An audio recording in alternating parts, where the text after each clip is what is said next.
Moneyball fans, this is your guy D Money, and tonight I have with me Mr. Aaron Parker. Aaron Parker was drafted round 6, 2024 MLB Draft, Toronto Blue Jays. How are you, my man? I'm doing well. How are you? I'm doing great, man. Thanks for asking. I'm doing great. We're still kind of getting over the Bills loss up here in Buffalo, and it's been a little while, but it was beautiful to see Kansas City go down. Yeah, no, I can say the same. I don't know if there was anybody really rooting for Kansas City this year.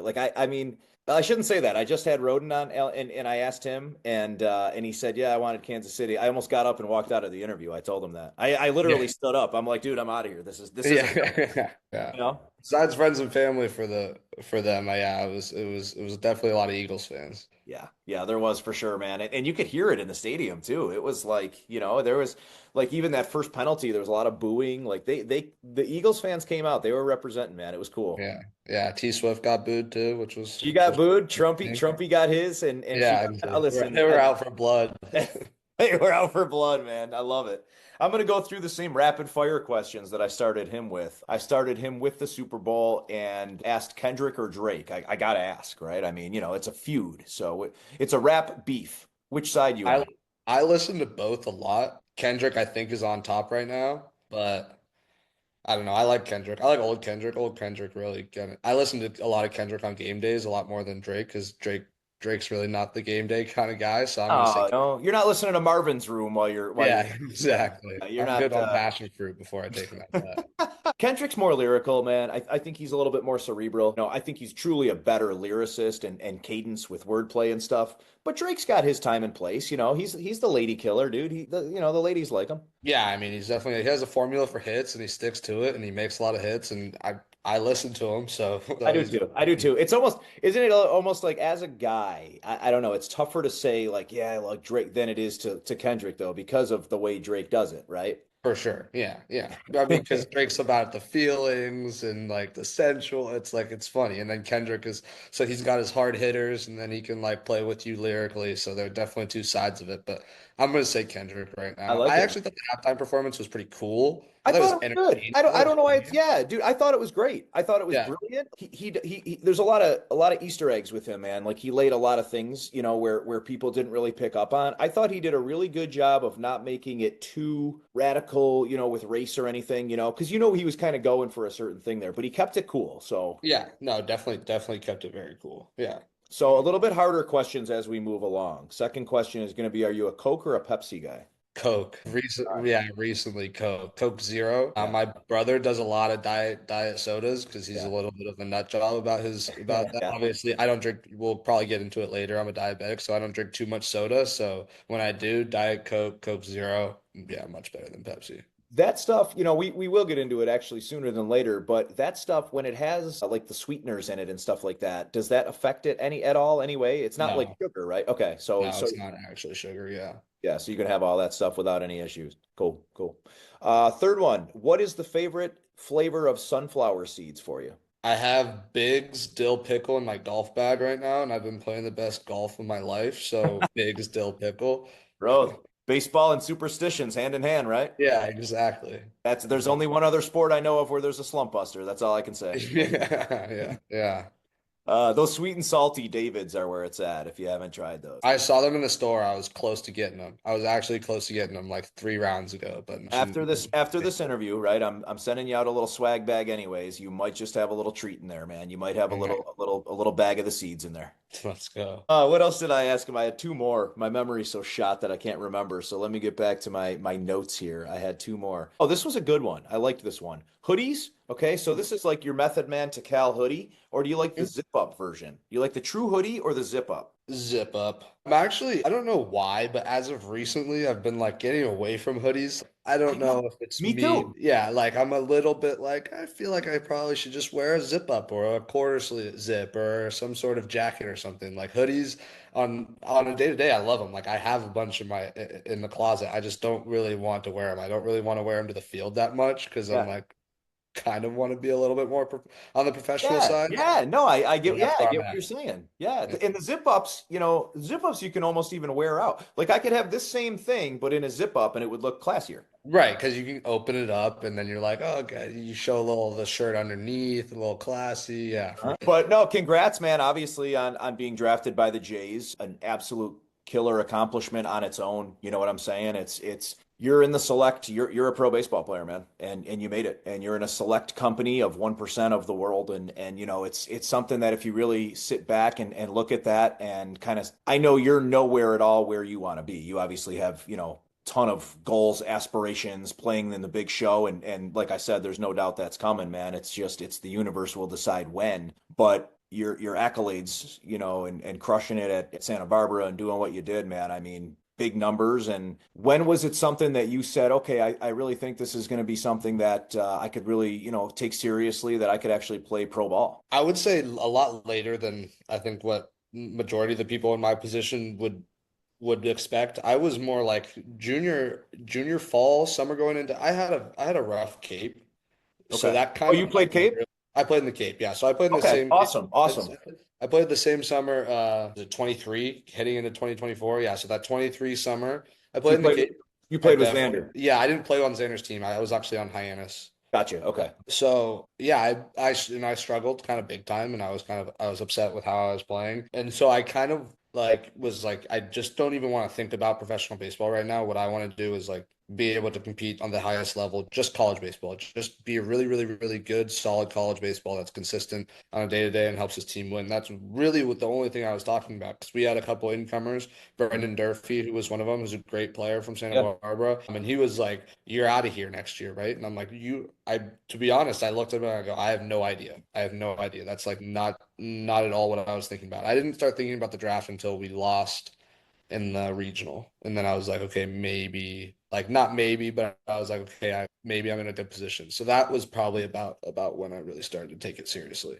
And it was kind of based on what you did there, right? So For the sure. less you thought about it, the better you started playing, and then the Yeah. opportunity arose, right? I mean, if Yeah. you kind of look at it like that, that's a It good was way mentally to look at it, though, man. Honestly, because you can control what you can control, right? And sometimes the mental aspect of things, as we all know, whether you're, selling cars, playing pro ball, whatever you're working at a pizzeria, the mental things can really get to you, yeah. What am I doing with my life? What am I going to fall back on, And I mean, you're 22 years old, and sky's the limit. And, it's just one of those things that's interesting kind of to hear that. I mean, how bad could the Cape have been? Like you weren't batting .50, were you? I mean, Point. No, I mean, it wasn't bad, but I just knew that the players that did well in the Cape was at kind of most of the time. I don't know. I no, might you're be right. It's littered with everybody, scouts. but Yeah, it's a yeah, little bit of a shoe-in. Like if you play in the Cape, that's the most touted college baseball summer league. So yeah. you play well in the Cape, your college season it almost weighs more than your college season. So I really thought that I didn't show my best foot, and then in the college season, I turned it around, and it was just after a big fall of hard work and not thinking about anything but just the team and getting better and No, developing. I dig it, man, and it's a good way. It's a good point. It's a good way to look at it. Can you actually play? Could you go back into college ball and play the Cape again? Is there limits to it or anything? Like, can you have 2 summers in the Cape? Yeah, for Okay, sure. A lot okay, of people do. So mainly like the the the freshman starters in the big conferences at the good schools, if they have a good year and they're a freshman, they'll get asked to go to the Cape, and then that sophomore summer they'll go back to the Cape. If okay. you play 2 summers in the Cape, I mean that's a very big. I mean, it's not an accolade, but you can almost treat it as one. Yeah, there's a lot of spotlight on you, right? And Right. like I had said earlier, like it's littered with scouts, right? So if Yeah. they're seeing you 2 years in a row, because the Cape is an invite type thing, right? Yeah. So they have to say to you, it's not just like, hey, I'm D Money, man. I run money. I'd like to play in the Cape this year. Let's roll into the diabetic aspect of things. First of all, I commend anyone who doesn't look at it as, a liability, right? Or look at it as, oh, poor me or whatever. And clearly you don't have that attitude. Other people would look at it as a huge setback or oh my God, what am I going to do now? And just, moving forward with it. Little bit different situation and obviously losing a leg, but in the same token, that's not an easy thing you're dealing with, and I guess How did you find out about it? So I did mention earlier, Eric Radicek. I had mentioned another athlete, pro athlete I know. He's with the Marlins organization that has the same, he has diabetes as well. And what he had said was he couldn't put on weight. Like whatever he did, he could not put on weight. And it was like he went to all these doctors, did everything. Finally, that's what they found out. He said like within a month, he had put on 10 or 15 pounds. I Like, have a pretty similar story. I mean, my favorite is at the time I was 13 years old, about to turn 14, early yeah, January, and family movie or family show night is Friday Night Lights, yeah. and I would pee about 7 times in a That's, 45-minute yeah. episode, and I couldn't stop drinking water. Peed my pants. Everybody my age pees their pants. It's the coolest. Really? Yes, you ain't cool unless you pee your pants. Wow. Hey man, Ernie pees pants too. All right. If peeing your pants is cool, consider me Miles Davis. So I'd pee a pound a pint of water, pee pound a pint of water, like the entire time watching the show. And I just remember like my parents were like, "What are you doing? Like you Yeah. can't be thirsty right now. You keep it." And I They thought was. you were they thought you were sneaking beers in or something. Yeah, yeah. That's a lot of beers. It's a lot of beers, but Yeah. for a 13-year-old even, but Yeah, I'd be hanging with the best that young. you and Wade Boggs would be hanging out. I would- Go But ahead. I'm sorry to interrupt. Go ahead. yeah, no worries. But I was also losing weight, and one morning I woke up and I was weighing myself, and I was way down in weight, way down. I was 20 pounds in weight, down in weight. And I want to say like roughly 2 weeks. So I was 40 and I was 122 that morning, and I walk out and I'm like, "Mom, I'm ripped. Like look at this. Like I'm shredded." And she's like, "No, you look pale and sick." And my dad was like, and I was like, "Okay, yeah, thanks. Thanks, Mom. I Yeah, yeah, that. We're yeah. gonna, we're gonna You're crush." sickly. You're not ripped. You're sickly. Yeah. And so that day was the final straw where it was like, "Okay, Aaron, we noticed you've been drinking a lot of water." I mean, I have stories of peeing my pants on a ski mountain a couple times. I'm not better than a pee pants story, you know. Hey I've done man, it. hey, who hasn't peed their pants? Like Adam Yeah, Sandler says, it's cool to pee your pants. exactly. That's what I thought. But and it was kind of last straw, and my parents go to the store to Walgreens and get a blood glucose meter, and I test my blood sugar, and my blood sugar was 565. Okay. So that's So, where, as right now, you would be sitting at probably about 80 to 110. oh wow. Okay. I was 565 and I was in the middle of eating a bagel, and my dad said, "Put down the bagel, Aaron. We're gonna go for a walk." We went for a walk. I came home. My mom was on the phone with her best friend whose son is diabetic, and I went straight to the ER. Okay. And I And then got from the diagnosed. ER, they run the tests, and it's that pretty much like boom, you're a diabetic, right? Diabetic, yeah, that night I get a big insulin shot, and the next morning you go into diabetic protocol, which is just a 12-hour day of learning what diabetes is and then being told that you can do everything you want to do, and I stuck with it. Now, 13 years old, though, it's obviously a tough pill to swallow, right? Because it's kind of one of those things where fear, of not knowing, fear of not knowing what it is, and the 12-hour course is a bit of a crash course there, I'd say. But Yeah, yeah. 12 hours of anything is a crash course, man. But were you, at that point, were you was it a pessimistic attitude? Like, I mean, they're always going to be very optimistic. The doctors were like amazing. I mean, every time they told you, they were like, "We have athletes, we have surfers, we have everybody, every which way, every kind of person doing anything and everything they want, eating how they like to, just living the life like a non-diabetic would." And I was like, okay, the first night I got diagnosed, I went to bed, and before I went to bed, I looked up diabetic athletes, and I saw so many of them, man. there are so many, and I was like, I'm good. So Just a that matter of yeah. monitoring it, staying on top of it, and doing what you're supposed to do. Being a diabetic is very, very doable. Like you just have to be a little bit more diligent. You have to be a little bit more disciplined, and you have to be more aware, and you have to be very physically aware of yourself. But it's very doable. The only thing is your trial and error is inevitable. Yeah. So am I going to fail? Yeah, kind of like baseball, Yeah. but I fail a lot. And did I fail a lot then? Yes. So, and does it add a little bit of maybe anxiety of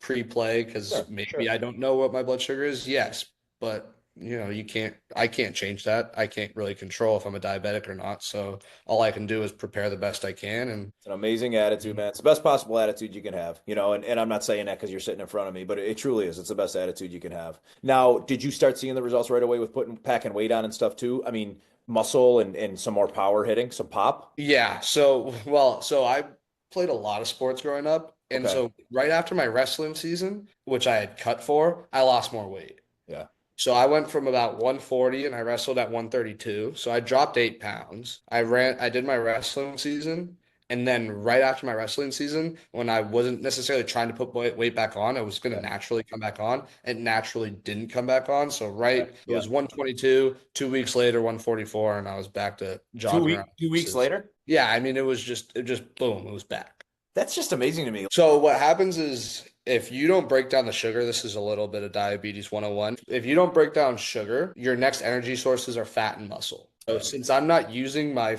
number one energy source, I just eat my fat, eat my muscle. So I was done with eating my fat and I was starting to eat my muscle. And then right when you start to actually digest the sugar and use it as your energy source, fat and muscle, it just comes back. And I was 13 years old. I was right in the beginning of puberty. Like Right. kids gain 10 pounds overnight, so that's kind of how it was. Yeah, and it's obviously a great time finding out that. I think it's probably a little bit of an advantage finding out, that early, Oh yeah. stuff. Correct. So I feel like I feel pretty grateful about my diabetic experience. I came and it's 2025 now, so the technology is pretty amazing, pretty outstanding. So yeah, I mean, being a diabetic in today's world is nice, and getting diagnosed at the age I got diagnosed with was, I thought, pretty nice. Give me your draft day story. I'm very close to my family. It's just us four. It was pretty much me, my mom, my dad, and my brother just sitting next to me the whole day. And you get shaky, you get nervous. You're like, I don't really know. My agent called me in the second, and I'm like, let's go, But that didn't know. Anyone drafted is an investment, right? Period. That's how you look at it. And then it becomes, how hard is this guy going to work versus this guy? And what do we see down the road with this guy from this guy? You know what I'm saying? Yeah, it's all ceiling and floor stuff, and then age. Sure. I think age plays such a big factor into the draft, which, I mean, I have my personal opinions in the draft, but it works the way it works, and you can't really change that. But I don't know. I thought my draft experience was pretty great, and I was super happy to just be in Santa Barbara. My parents rented out an Airbnb for the month because my brother was working there, and I just got to stay there for the summer. So I was in Santa Barbara. I got drafted, and my family was pretty pumped. No, and then right after that happened, I was like pointing at my brother because we were watching it because the computer stream was faster, the pick stream was faster than the TV. I was like pointing at my brother. I was like, "Whoa, wait, you're kidding!" That's my so dad cool, dude. was cool. It was definitely just big hugs, some tears, right? And I was no tears, but definitely excitement and shakiness and Well, mom had some tears. a little bit, yeah. Mom had some waterworks because moms always have some waterworks. Actually, dad might have first, but yeah, but I won't call him out right now. How have things been down there? You reported what, a couple weeks ago? Yeah, I reported January 26th. So I've been here for, what does that make, 2 weeks and change? A couple of weeks, yeah. And are you in like an Airbnb or an apartment or? They actually we just moved in. It's called the J Hotel, and It looks pretty nice in there. Yeah, it's pretty great. Yeah, I'm gonna show you around, but we have some versatile items in here. So Yeah, I don't need the cribs version, man. There might be some things laying out that aren't supposed to. Well, yeah, I mean, just and things, but You have a roomie in there? it's great. Yeah, I have a roommate right here, Hayden Gillen from Tennessee. That's big trucks. Oh, that's the big truck. Yeah, okay. So Loaded trucks guy. yeah. Is he in there? Yeah, he's right here. Just stare. There's nothing better than an interview than just somebody staring at you while you're doing it. Yeah, He should have been throwing. Dude, if he was smart, he could have been throwing things at you the whole time. It would have been great. No, I mean, we won in our scramble today, so he's a happy camper right now. Big golf guy, huh? Is that kind of your go-to sport? It is off the field, that and pickleball. How's the golf game? I mean, because it sounds like you can get some. Is there skins games going on here with this guy, or what do you guys got going Oh, on? it's just straight 2v2 scramble. We keep it easy. We try to keep the clubs in the bag, not on the ground when we throw them after we hit bad shots, and we try to keep on the green. I mean, it's about as simple as it gets. Yeah. But yeah, we've been playing good. The last 2 times we've won, so we're on a hot streak, and I don't want to jinx us, but I'm hitting the ball good. There's some great courses right in that area too, man. I have some family in Tampa and Clearwater, and right in that area. There's some really nice courses in that area. Yeah. And it's funny, man. The Gators just chill. Have you seen the Gators that just Yeah, they're just hanging out on the course? And I'm convinced they don't like me because they always look like they're staring right at you. well, I'm from California, so when I see one of those, like my legs get a little shaky. Like I'm not comfortable with gators I don't blame you. Yeah. Meanwhile, the roommate there, he wrestles them or something, right? Well, he actually just feeds them. Like whatever they do, he comes up and goes, "Come here, little guy." Like, Yeah, they're just friendly with it. It's like a dog to him. It's like Yeah. yeah. Yeah. He's over there petting them and stuff, and you're like, Jesus, you know, you're He's running around. taping me. He's like, look, if you touch them here, they don't bite. And I'm like, Yeah. Yeah, I'll no. take your word. I'll take your word for it. Well, this was a lot of fun, man. It really was. I really appreciate you coming on. I wish you absolutely nothing but the best, coming into this season. And I really think, there's some really good things in your future, man. And obviously we'll keep in touch. But thank you so much for taking the time with Moneyball. Of course. Thank you for having me.